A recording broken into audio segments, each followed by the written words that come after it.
আচার্য exclusive চ্যানেলে তোমাদের সকলকে স্বাগত জানাই।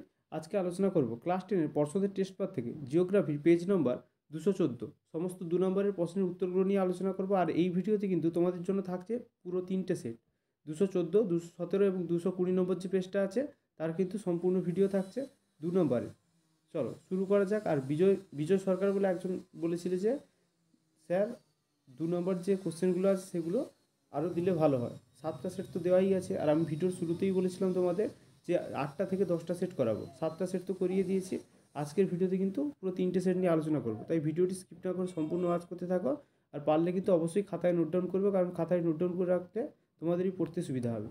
চলো, আর এরকমভাবেই কিন্তু লিখতে হবে, যেরকম বলবো সেরকমভাবে লিখলেই কিন্তু 2-এর 2 পাবে। আর জিওগ্রাফি থেকে তোমরা নিশ্চয়ই জানো যে 2-এর 2 পেতে হলে অবশ্যই কিন্তু তোমাদের লেখা স্ট্যান্ডার্ড কোয়ালিটি থাকতে হবে। কীরকম, যে সংজ্ঞা চাইলে শুধু সংজ্ঞা দিলেই হবে না, সংজ্ঞার সঙ্গে বৈশিষ্ট্য, তার উদাহরণ এবং যদি ছবি থাকে তাহলে কিন্তু ডান দিকে একটা ছবি, তবেই কিন্তু 2-এর 2 পাবে। আর যদি যা 2-এর 2 লাগবে না তাহলে ওই রকম যেরকম বললাম সেরকম না করলেও চলবে। চলো শুরু করা যাক। 1 নম্বর কোশ্চেন বলছে পুঞ্জিত ক্ষয় কাকে বলে। অ্যান্সার দেখে নাও। ভূপৃষ্ঠের অংশবিশেষ বা আবহবিকার প্রাপ্ত শিলাখণ্ড মৃত্তিকা প্রধানত অভিকর্ষের টানে ভূমির ঢাল বরাবর নেমে আসে, যা মূল স্থান থেকে অন্য স্থানে রূপান্তরিত হয়, তাকে কিন্তু পুঞ্জিত ক্ষয় বলা হয়। এই প্রক্রিয়া শিলাখণ্ড চূর্ণ বিচূর্ণ বা বিয়োজিত হয়ে স্বস্থানে অবস্থান করে। অথবা দিয়ে দিয়েছে হচ্ছে ওয়াদি কি। ওয়াদি কি অ্যান্সার দেখো। বায়ুপ্রবাহ জলধারার মিলিত কার্যের ফলে মরুভূমি অঞ্চলে নানা রকম ভূমিরূপ গঠিত হয়। ওয়াদি হলো এরূপ একটি ভূমিরূপ। মরুভূমি অঞ্চলে মাঝে মাঝে হঠাৎ হঠাৎ করে অল্প সময়ের মধ্যে প্রবল বৃষ্টিপাত হয়ে থাকে। এরকম বৃষ্টিপাতে এখানে বন্যার সৃষ্টি হয়। বন্যার জলের সঙ্গে কাঁকর বালি কাদা প্রভৃতি মিশে যায় এবং এই সব কাঁকর বালি কাদা মিশ্রিত জলধারা একটি কিন্তু খাতের মধ্য দিয়ে প্রবাহিত হয়। পরবর্তীকালে এই খাতগুলি শুকিয়ে যায়। মরু অঞ্চলের মাঝে এরূপ শুষ্ক নদী খাতগুলিকেই কিন্তু ওয়াদি বলে। তারপর দেখো ইনসোলেশন কাকে বলে, 2 নম্বর কোশ্চেন। না, ইংরেজি ইনকামিং সোলার রেডিয়েশনকে সংক্ষেপে কিন্তু ইনসোলেশন বা ইনসোলেশন বলে। আলো ও উত্তাপের মাধ্যমে সূর্য থেকে যে শক্তি বিচ্ছুরিত হয় তাকে কিন্তু সোলার রেডিয়েশন বলে। এই সোলার রেডিয়েশনের যতটা অংশ পৃথিবীতে এসে পৌঁছায় তাকে কিন্তু ইনসোলেশন বলে। অথবা দিয়ে যে কোশ্চেনটা দিয়েছে দেখো, শৈবাল সাগর কি না। শৈবাল সাগর সাধারণত মহাসাগরের মধ্যভাগে স্রোতহীন শৈবাল বা আগাছা ভরা শান্ত অংশকে বলা হয় কিন্তু শৈবাল সাগর বা সারগাসোসি। উদাহরণ কি বলবে, যে আটলান্টিক মহাসাগরে এরকম শৈবাল সাগর কিন্তু দেখা যায়। এত বড় না লিখলেও চলবে, শুধু বলবে আটলান্টিক মহাসাগরে এরকম অসংখ্য শৈবাল সাগর কিন্তু দেখা যায়। তারপর দেখো 3 নম্বর কোশ্চেন হচ্ছে ভরাটকরণ কাকে বলে। না, বজ্র দিয়ে জমি ভরাট কাজটিকে স্বাস্থ্যসম্মত জমি ভরাটকরণ বা স্যানিটারি ল্যান্ডফিল বলা হয়। এই পদ্ধতিতে একটি নির্দিষ্ট স্থানে আবর্জনার জৈব অংশ আলাদা করে একটি 2 মিটার উঁচু স্তর বিছিয়ে দেওয়া হয়। তার উপরে 20 থেকে 25 সেন্টিমিটার মাটির স্তর ছড়িয়ে দেওয়া হয়। মাটির নিচে থাকা এই বজ্রগুলি জৈব ভঙ্গুর বলে এদের পচন হয় এবং তার ফলে এগুলির ভৌত রাসায়নিক ও জৈব ধর্মের পরিবর্তন ঘটে। এই প্রক্রিয়া চলার সময় এর থেকে মিথেন, অ্যামোনিয়া প্রভৃতি গ্যাস কিন্তু উৎপন্ন হয়। এই প্রক্রিয়া শেষ হবার পর যা অবশিষ্ট হিসাবে পড়ে থাকে সেগুলি দিয়ে নিচু জমি ভরাট করা হয়। উদাহরণ কি বলতে পারি না, পূর্ব কলকাতায় ধাপা এই পদ্ধতিতে নিচু জমি ভরাট করে উর্বর কৃষি জমি তৈরি করা হয়েছে। অথবা যে কোশ্চেনটা দিয়েছে, গঙ্গা অ্যাকশন প্ল্যান কি না। ভাগীরথী, হুগলি নদী তথা সমগ্র গঙ্গা নদীকে দূষণমুক্ত করার জন্য 1985 সালে একটি বৃহৎ পরিকল্পনা গৃহীত হয়, যা গঙ্গা অ্যাকশন প্ল্যান নামে কিন্তু পরিচিত। 4 নম্বর কোশ্চেন দেখে নেওয়া যাক। দক্ষিণ পশ্চিম মৌসুমী বায়ু কাকে বলে। না, বায়বীয় উষ্ণস্রোত অতিক্রম করে তারা তাদের সাথে প্রচুর পরিমাণে আর্দ্রতা নিয়ে আসে। বিষুবরেখা অতিক্রম করার পর তারা একটি দক্ষিণ পশ্চিম দিক অনুসরণ করে। এ কারণে এরা দক্ষিণ পশ্চিম মৌসুমী বায়ু নামে কিন্তু পরিচিত। তারা বলতে এখানে কিন্তু বায়ুর কথা বলা হয়েছে। অথবা যে কোশ্চেনটা দেওয়া হয়েছে, বহুমুখী নদী পরিকল্পনা কাকে বলে। যে পরিকল্পনার সাহায্যে নদীতে বাঁধ নির্মাণ করে নদীর জলকে সমাজ কল্যাণে বিভিন্ন উদ্দেশ্যে যথা বন্যা নিয়ন্ত্রণ, জলসেচ, জলবিদ্যুৎ উৎপাদন, মৎস্য চাষ, পানীয় জলের যোগান প্রভৃতি উন্নয়নের কাজে ব্যবহার করা হয়, তাকে কিন্তু বহুমুখী নদী পরিকল্পনা বলে। আর এই পরিকল্পনার উদ্দেশ্যগুলি হচ্ছে বন্যা নিয়ন্ত্রণ বলে দেওয়াই আছে সেখানে, জলবিদ্যুৎ উৎপাদন, এগুলো বললেই কিন্তু হবে। পয়েন্ট আউট করে এরকম এত বড় করে না লিখলেও চলবে। 5 নম্বর কোশ্চেন কি বলছে না, জনসংখ্যা অভিক্ষেপ কি। বর্তমান জনসংখ্যার কাঠামো, জন্মহার, মৃত্যুহার, অভিবাসন প্রভৃতির উপর নির্ভর করে ভবিষ্যৎ জনসংখ্যা সম্পর্কে যে পূর্বানুমান করা হয় তাকে কিন্তু জনসংখ্যা অভিক্ষেপ বলে। এই ধরনের কোশ্চেনগুলো কিন্তু কিছু লাগবে না, শুধু সংজ্ঞা দিলেই চলবে। অথবা যে কোশ্চেনটা কী বলা আছে না, জাতীয় সড়কপথ সম্পর্কে টিকা লেখো।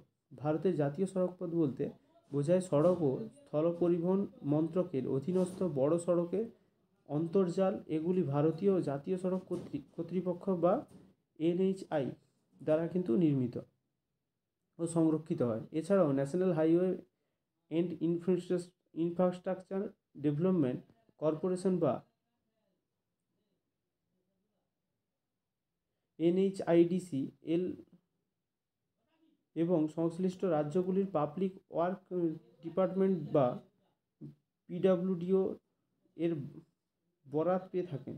আচ্ছা, এই কোশ্চেনটার অ্যান্সারটা তোমরা কিন্তু অবশ্যই রেফারেন্স যাদের আছে তাদের কাছ থেকে, তারা রেফারেন্স থেকে করবে, অথবা বইতে দেখবে ভালো করে দেওয়া আছে। এই কোশ্চেনের অ্যান্সারটা কিন্তু ঠিকঠাক দেওয়া নেই। এই কোশ্চেনের অ্যান্সারটা থেকে আমার মনে হয় যেটা তোমাদের বইতে আছে, টেক্সট বইতে আছে এবং যেটা রেফারেন্সে পাবে সেটাই কিন্তু করবে।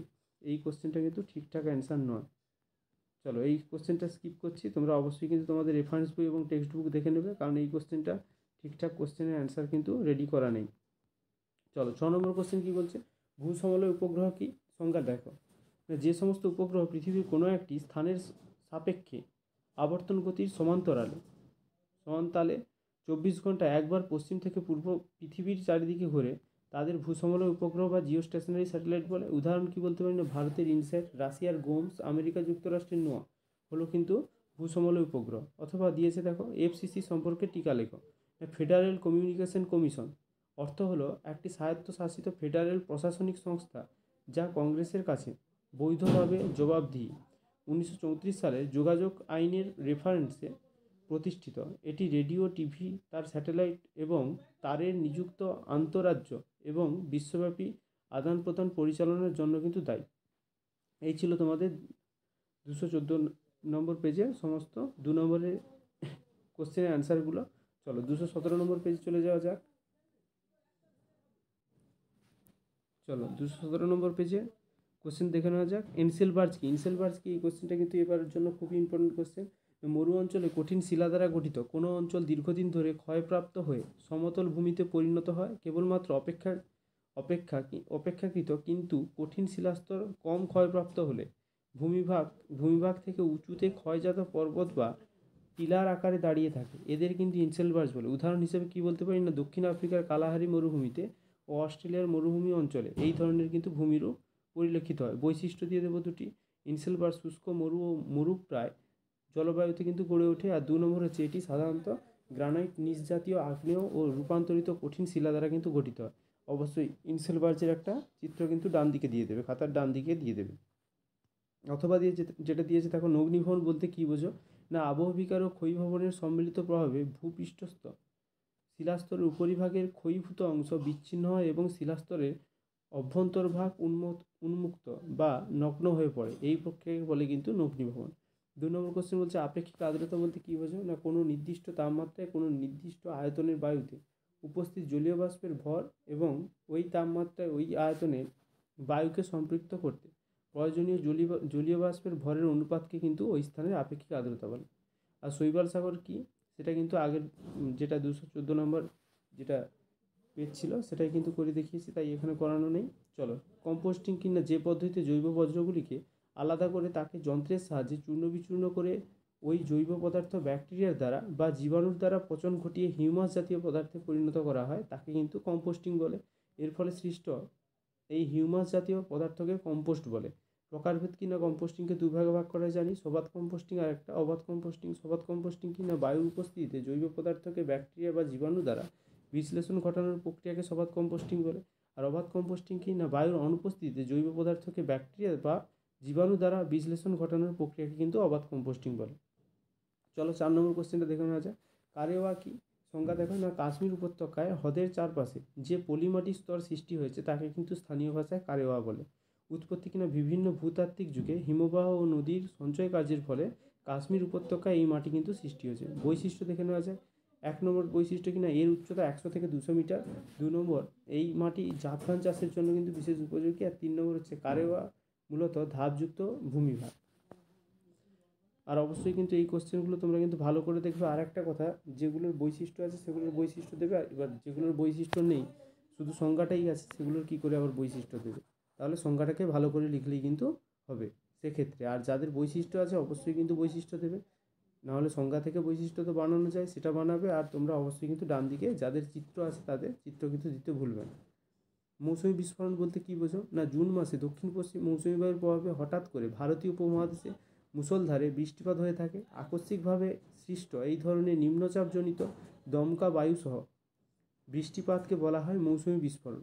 সুতরাং মৌসুমি বায়ুর আগমনের উদ্বোধনী ঘটানো হলো মৌসুমি বিস্ফোরণ। আসলে এইখান পর্যন্ত লিখলেই কিন্তু হবে। আসলে মৌসুমি বায়ু স্থলভাগে পৌঁছানোর আগে সামান্য হালকা ধরনের বৃষ্টিপাত হয়ে থাকে, কিন্তু তারপর তখন মৌসুমি বায়ু আকস্মিক ও সক্রিয়ভাবে ভারতীয় উপমহাদেশের ভূখণ্ডে প্রবেশ করে, তখনই তাকে কিন্তু মৌসুমি বিস্ফোরণ বলা হয়। পুরোটা দিলে ভালো হবে অবশ্যই, কারণ পুরোটাই কিন্তু তোমাদের লেখার জন্য তৈরি করা হয়ে আছে। চলো নেক্সট কোশ্চেনে যাওয়া যাক। সামাজিক বনসৃজন বলতে কী বোঝো? না, প্রধানত অর্থনৈতিকভাবে দুর্বল শ্রেণীর মানুষদের জন্য যখন নির্ধারিত অরণ্য সীমার বাইরে অব্যবহৃত জমি বা পতিত জমিতে অরণ্য সৃষ্টির উদ্যোগ নেওয়া হয়, তখন তাকে কিন্তু সামাজিক বনসৃজন বলা হয়। আর সামাজিক বনসৃজনের জন্য যেসব ভূমিগুলি বেছে নেওয়া হয় সেগুলি হলো: 1 নম্বর খাল ও নদীর পাড়ের জমি, 2 নম্বর রেলপথ ও সড়কপথের দুপাশের ফাঁকা জমি, 3 নম্বর পুকুর বা দিঘির পাড়ের জমি, আর 4 নম্বর হচ্ছে খনি এলাকার যে সমস্ত জমি সেগুলো, আর 5 নম্বর হচ্ছে বিদ্যালয়, অফিস, ধর্মসংস্থান প্রভৃতি কিন্তু উন্মুক্ত জায়গা। অথবা যে কোশ্চেনটা দিয়েছে এই কোশ্চেনটা খুবই ইম্পর্টেন্ট কোশ্চেন এবারের জন্য। শিকড় শিল্প বলতে কী বোঝো? না, কার্পাস বন শিল্পকে জানি আমরা শিকড় শিল্প বলে।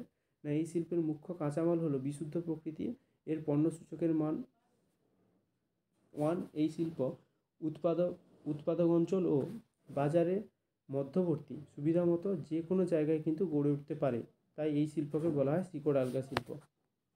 এর পণ্য সূচকের মান কিন্তু 1। চলো 5 নম্বর কোশ্চেন, সেন্সর কি? না, মহাকাশ থেকে ভূপৃষ্ঠের কোনো নির্দিষ্ট লক্ষ্যবস্তুর দ্বারা প্রতিফলিত আলোক তরঙ্গ গ্রহণ করে ওই বস্তুর বৈশিষ্ট্যাবলী তুলে ধরে যে বিশেষ যন্ত্র বা ডিভাইস তাকে কিন্তু সেন্সর বলে। আর এরকম সেন্সরগুলি হলো র্যাডার, ফটোগ্রাফিক ক্যামেরা প্রভৃতি। অথবা যে কোশ্চেনটা দিয়েছে মিলিয়ন সিট কি? এই কোশ্চেনটা কিন্তু খুবই ইম্পর্টেন্ট কোশ্চেন। দেখো, ভারতবর্ষকে পূর্ব পশ্চিম ও উত্তর দক্ষিণে 4 ডিগ্রি ইন্টু 4 ডিগ্রি ব্যবধানে অর্থাৎ 16 ডিগ্রি পরিসরের গ্রিডে ভাগ করে এই স্কেলের মানচিত্র প্রস্তুত করা হয়েছে। মানচিত্রের স্কেল হচ্ছে, এই মানচিত্রের স্কেল কিন্তু সেমিতে অঙ্কন করা হয়। আর মিলিয়ন সেমি বা 10 কিলোমিটার নির্দেশ করায়। এই একটি গ্রিডের মানচিত্র মিলিয়ন সিট নামে কিন্তু পরিচিত। তাহলে মিলিয়ন সেমি কিন্তু 10 কিলোমিটারে নির্দেশ করে। চলো তোমাদের 217 নম্বর পেজও কিন্তু কমপ্লিট হয়ে গেল। এবার 220 নম্বর পেজে যাওয়া যাক। তোমাদের এখানে ফার্স্ট কোশ্চেন কী বলছে? মরুদ্যান বলতে কী বোঝো? না, মরু অঞ্চলের বায়ুর অপসারণ প্রক্রিয়া দীর্ঘদিন ধরে কোনো একটি অঞ্চলের বালি রাশি অপসারিত হতে থাকলে অঞ্চলটি ক্রমশ অবনমিত হয়ে পড়তে একসময় ভৌম জলস্তর উন্মুক্ত হয়ে পড়ে, ফলে ওই স্থানে জলাশয় সৃষ্টি হয় এবং ক্রমশ উদ্ভিদ জন্মে অঞ্চলটিতে মনোরম পরিবেশ তৈরি হয়। শুষ্ক মরু অঞ্চলের মধ্যে এরকম সবুজ স্থানকে কিন্তু মরুদ্যান বলে। অথবা যে কোশ্চেনটা দিয়েছে সেটা দেখো, প্রপাতকূপ কাকে বলে? জলপ্রপাতে নদীর জল কঠিন শিলা থেকে নরম শিলাতে আছড়ে পড়লে জলপ্রপাতের নিচে অনেক বড় বড় গর্ত সৃষ্টি হয়, যা দেখতে অনেকটা হাড়ির মতো লাগে। একে প্রপাতকূপ বা প্লাঞ্চ পুল বলে। চেরাপুঞ্জির নিকট সহ কালিকায় জলপ্রপাতের নিচে এরকম কিন্তু প্লাঞ্চ পুল বা প্রপাতকূপ দেখা যায়। 2 নম্বর কোশ্চেন, এটাও এই বছরের জন্য খুবই ইম্পর্টেন্ট কোশ্চেন। বান ডাকা কি? ধারণাটা দেখে নাও, বান ডাকাটা কি? না, জোয়ারের সময় স্ফীত সমুদ্রের জল মোহনা দিয়ে বড় বড় ঢেউ ও জলোচ্ছ্বাসের আকারে নদী খাতে প্রবেশ করে। ঢেউ ও জলোচ্ছ্বাস সহ নদীর এই বিপরীতমুখী প্রবাহকে বলে কিন্তু বান। বর্ষাকালে নদীতে যখন বেশি জল থাকে তখন ভরা কোটালের বা ভরা জোয়ারের জল খুব বেশি উঁচু হয়ে প্রবল বেগে সশব্দে নদীতে প্রবেশ করে, একে কিন্তু বান ডাকা বলে। বান ডাকার অনুকূল অবস্থা কিনা কতগুলি বিশেষ অবস্থায় নদীতে কিন্তু বান খুব প্রবল হয়, যেমন হচ্ছে তেজ কোটালের সময়, 2 নম্বর নদীর মোহনায় চড়া থাকলে, 3 নম্বর হচ্ছে জোয়ারের জল প্রবেশ করার সময় নদীর স্রোতে বা অন্যভাবে বাধা পেলে, 4 নম্বর হচ্ছে নদীর মুখ ফানেল আকৃতির হলে। আর একটা কোশ্চেন, সাড়াসাড়ির বান কি? এটাও কিন্তু খুব ইম্পর্টেন্ট এই বছরের জন্য। অথবা যে কোশ্চেনটা দিচ্ছে অ্যালবেডো কাকে বলে? এটা অ্যালবেডো কাকে বলে? না, সূর্য থেকে পৃথিবীতে যে তাপ শক্তি এসে পৌঁছায় তার শতকরা 19 ভাগ বায়ুমণ্ডল প্রত্যক্ষভাবে শোষণ করে নেয় এবং শতকরা 47 ভাগ ভূপৃষ্ঠে এসে পৌঁছায়। অর্থাৎ সূর্য থেকে পৃথিবীতে আগত তাপশক্তির শতকরা 66 ভাগ কিন্তু তাপশক্তি পৃথিবীর বায়ুমণ্ডলকে উত্তপ্ত করে তোলে। একে কিন্তু কার্যকরী সৌরবিকিরণ বলে। অবশিষ্টাংশ অর্থাৎ শতকরা 34 ভাগ তাপশক্তির 25 ভাগ হচ্ছে মেঘপুঞ্জ থেকে, 7 ভাগ বায়ুমণ্ডল থেকে এবং 2 ভাগ কিন্তু ভূপৃষ্ঠ থেকে প্রতিফলিত ও বিচ্ছুরিত হয়ে ক্ষুদ্র তরঙ্গ রূপে কিন্তু আবার মহাশূন্যে ফিরে যায়। এই 34 ভাগ সূর্যশক্তি পৃথিবীর বায়ুমণ্ডল কিন্তু উত্তপ্ত করতে পারে না। পৃথিবী থেকে সূর্যরশ্মির প্রত্যাবর্তনে এই প্রাকৃতিক ঘটনাকে অ্যালবেডো বলে। অর্থাৎ পৃথিবীর গড় অ্যালবেডো হলো কিন্তু 34%। এই কোশ্চেনটাও এই বছর কিন্তু খুব ইম্পর্টেন্ট কোশ্চেন। স্ক্রাবার কি বজ্র ব্যবস্থাপনা থেকে, এটাও খুব ইম্পর্টেন্ট কোশ্চেন। অনেকগুলো সেটি এটা দেখা যাচ্ছে। কলকারখানার দূষিত বায়ুকে পরিশুদ্ধ করার জন্য যে যন্ত্র ব্যবহার করা হয় তাকে কিন্তু স্ক্রাবার বলে। এই যন্ত্রটি কারখানার নির্গত গ্যাসীয় বজ্র থেকে বিষাক্ত পদার্থকে শোধন করে। স্ক্রাবারের রাখা কলিচুন এবং জলের মধ্যে দিয়ে দূষিত বায়ু চালনা করলে বস্তুকণাগুলি শোধিত হয়। স্ক্রাবার জানি আমরা দু রকমের, একটা হচ্ছে আর্দ্র স্ক্রাবার আর একটা হচ্ছে শুষ্ক স্ক্রাবার। অথবা যে কোশ্চেনটা দিয়েছে এটা খুব ইম্পর্টেন্ট কোশ্চেন। ডেকান ট্র্যাপ কি না দাক্ষিণাত্য মালভূমি উত্তর পশ্চিমাংশ ডেকান ট্র্যাপ বা লাভা মালভূমি নামে কিন্তু পরিচিত। এই অঞ্চলটি লাভা শিলা বা ব্যাসল্ট দ্বারা কিন্তু গঠিত। ডেকানের অর্থ কিন্তু দাক্ষিণাত্য এবং ট্র্যাপ বলতে বোঝায় কিন্তু ধাপ বা সিঁড়ি। সমগ্র মালভূমিটি পশ্চিম থেকে পূর্ব দিকে সিঁড়ির মতো ধাপে ধাপে কিন্তু নেমে গেছে। বৈশিষ্ট্য কি? 1 নম্বর বৈশিষ্ট্য হচ্ছে তরল লাভা জমাট বেঁধে তৈরি হয়েছে বলে এই অঞ্চলটি কিন্তু সাধারণভাবে সমতল এবং পর্বতের চূড়া বা পাহাড়ের শীর্ষভাগগুলি চাপটা প্রকৃতি। 2 নম্বর কি বৈশিষ্ট্য? দীর্ঘদিন ধরে নদী ও অন্যান্য প্রাকৃতিক শক্তির ক্ষয়কাজের ফলে ডেকান ট্র্যাপের কিন্তু বিভিন্ন অংশ ব্যবচ্ছিন্ন হয়ে গেছে। 3 নম্বর কি বলছে না এখানকার কালো ব্যাসাল্ট শিলা ক্ষয় হয়ে বিস্তীর্ণ অঞ্চল জুড়ে কিন্তু কালো মাটি বা কৃষ্ণ মৃত্তিকা সৃষ্টি হয়েছে। 4 নম্বর এর পার্শ্বদেশে সিঁড়ির মতো ধাপ দেখা যায়। দুটো বৈশিষ্ট্য দিলেই হবে, এখানে 4টা দেওয়া আছে। 4 নম্বর কোশ্চেন কি হচ্ছে? পশ্চিমা ঝঞ্ঝা বলতে কী বোঝো না শীতকালে ভূমধ্যসাগর থেকে আগত দুর্বল ঘূর্ণবাতের প্রভাবে উত্তর পশ্চিম ভারতের পাঞ্জাব, হরিয়ানা এবং জম্মু ও কাশ্মীর রাজ্যে হালকা বৃষ্টিপাত এবং পার্বত্য অঞ্চলসমূহে তুষারপাত হওয়ার ঘটনাকে কিন্তু পশ্চিমী ঝঞ্ঝা বা পশ্চিমী ঝামেলা বলা হয়। পশ্চিম দিক থেকে আগত ঘূর্ণবাতের প্রভাবে শীতকালীন রৌদ্রোজ্জ্বল আবহাওয়া বিঘ্নিত হয় বলেই এর অপর নাম কিন্তু পশ্চিমী ঝঞ্ঝা বা পশ্চিমী ঝামেলা এর নাম। এই পশ্চিমী ঝঞ্ঝার প্রভাবে হালকা বৃষ্টিপাত ও তুষারপাত হয় এবং শীতকালীন তাপমাত্রা হঠাৎ কমে যায়। কারণটা কি? 1 নম্বর কারণ হচ্ছে শীতকালে বায়ুচাপ বলয় দক্ষিণ হচ্ছে সরে যায়, ফলে ভারতের উত্তর পশ্চিম অঞ্চল পশ্চিম বায়ু বলয়ের অন্তর্ভুক্তি হয়। 2 নম্বর হচ্ছে ফলাফলস্বরূপ ভূমধ্যসাগর থেকে জলীয় বাষ্পপূর্ণ পশ্চিম বায়ু এই প্রবেশ করে ও গভীর নিম্নচাপের সৃষ্টি হয়। ব্যাস এই দুটো বৈশিষ্ট্য দিলেই কিন্তু হবে। অথবা দিয়ে যেটা দিয়েছে এটাও খুব ইম্পর্টেন্ট কোশ্চেন, অনেকগুলো শীত দেখা যাচ্ছে। বিষাক্ত বজ্র কাকে বলে? সংজ্ঞা দেখে নাও। যেসব বজ্র পরিবেশ ও জীবজগতের ক্ষতি করে তাদের কিন্তু বিষাক্ত বজ্র বলে। প্রকৃতি বিষাক্ত বজ্র জীব অবিশ্লেষ্য প্রকৃতির, কারণ এগুলি কি জীব দ্বারা বিশ্লেষিত হয় না। উদাহরণ কি? ডিডিটি, প্লাস্টিক, কীটনাশক ইত্যাদি। 5 নম্বর কোশ্চেন কি? দুন কাকে বলে? ভিডিওটা বড় হয়ে যাচ্ছে তাই কিন্তু একটু তাড়াতাড়ি বলতে হচ্ছে। দুন কাকে বলে না মূল হিমালয় সৃষ্টি হওয়ার পর যেহেতু শিবালিক পর্বতের সৃষ্টি হয়, তাই শিবালিক পর্বতে হিমালয় থেকে আগত বিভিন্ন নদীগুলি বাধাপ্রাপ্ত হয় এবং ক্ষয়কার্য এবং সঞ্চয় কার্যের মাধ্যমে বিভিন্ন হ্রদ এবং অনুদৈর্ঘ্য উপত্যকা সৃষ্টি করে। এই মধ্য হিমালয় এর মধ্যে অবস্থিত অনুদৈর্ঘ্য উপত্যকাগুলিকে উত্তরাখণ্ডে অঞ্চলের মানুষরা দুন বলে কিন্তু পরিচয় দিয়ে থাকে। উদাহরণ কি এরকম? দুন হচ্ছে দেরাদুন ও চৌখাম্বা। অথবা যেটা দিয়েছে এটাও কিন্তু খুব ইম্পর্টেন্ট কোশ্চেন, অনুসারী শিল্প কাকে বলে? কোনো বৃহদায়তন শিল্পের উপর ভিত্তি করে যখন পাশাপাশি অসংখ্য ছোট শিল্প গড়ে ওঠে তাকে কিন্তু অনুসারী শিল্প বলে। যেমন হচ্ছে পেট্রোরসায়ন শিল্পে উৎপাদিত দ্রব্যের ওপর ভিত্তি করে হলদিয়াতে অনেক অনুসারী শিল্পের কিন্তু বিকাশ ঘটেছে। 6 নম্বর কোশ্চেন দেখে নেব। সক্রিয় সেন্সর কাকে বলে? না যে সংবেদক বা সেন্সরগুলি তথ্য সংগ্রহের জন্য সূর্যরশ্মির উপর নির্ভর না করে নিজেই আলোক তরঙ্গ পাঠিয়ে তার প্রতিফলন সংগ্রহ করে সক্রিয় সংবেদক বা অ্যাক্টিভ সেন্সর কিন্তু বলে তাদের। এই সেন্সরগুলি কোনো বস্তু বা ক্ষেত্রের প্রতিচ্ছবি সংগ্রহের জন্য কোনো নিজের থেকে কৃত্রিম আলো পাঠিয়ে বা তথ্য সংগ্রহ করে, মানে নিজের থেকে কৃত্রিম আলো পাঠিয়ে কিন্তু সংগ্রহ করে। অন্য কারোর কোনো আলোর উপর কিন্তু এরা নির্ভরশীল হয় না, তাই কিন্তু এরা দিনের বেলাতেও আলো প্রতিচ্ছবি তুলতে পারে এবং রাতের বেলাতেও কিন্তু প্রতিচ্ছবি গ্রহণ করতে পারে। এটাই হচ্ছে অ্যাক্টিভ সেন্সর। কিন্তু যদি প্যাসিভ সেন্সর হতো তাহলে কিন্তু কেবলমাত্র দিনের বেলাতে সূর্যের আলোতেই কিন্তু প্রতিচ্ছবি গ্রহণ করতে পারত, রাতের বেলাতে কিন্তু নয়। উদাহরণ বলতে পারি এটার রেডার, অ্যাক্টিভ রেডিওমিটার ইত্যাদি। অথবা দিয়ে যেটা দিয়েছে নাদির বিন্দু কি, এটা দেবে না, এটা পরীক্ষায় আসবে না তোমাদের। উপগ্রহে সোজাসুজি ঠিক নিচে ভূপৃষ্ঠের উপর অবস্থিত বিন্দুকে কিন্তু নাদির বিন্দু বলে। যদি 1 নম্বরে শর্ট কোশ্চেন আসে তো আসবে, নাহলে কিন্তু আসবে না। এই ছিল তোমাদের 3টে সেট করে দেওয়া হলো, মোট 10টা সেট হয়ে গেল। খুব মন দিয়ে ভালো করে পড়াশোনা করো।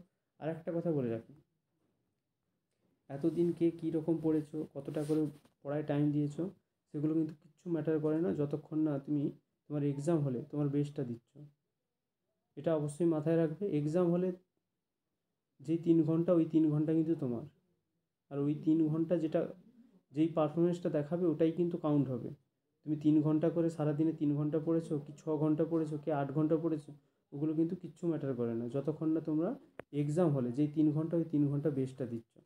তাই মন দিয়ে খুব ভালো করে পড়াশোনা করো। আর যেগুলো বলেছি সেগুলো তো অবশ্যই রেডি করবে। তার সঙ্গে সঙ্গে যে স্যার বা ম্যাম তোমাদের, যে স্যার বা ম্যামের কাছে পড়েছো, সেই স্যার বা ম্যাম যে সমস্ত কোশ্চেন দিয়েছে সেগুলো ভালো করে ফলো করো। আর 2-3 দিন কিচ্ছু চাপ নেওয়ার দরকার নেই।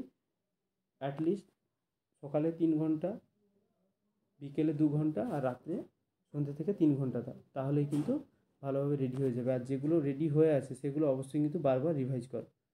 চলো আজকে এই পর্যন্ত থাকলো। ভিডিওটি ভালো লাগলে অবশ্যই লাইক করবে আর চ্যানেলটিকে সাবস্ক্রাইব করবে। Thank you.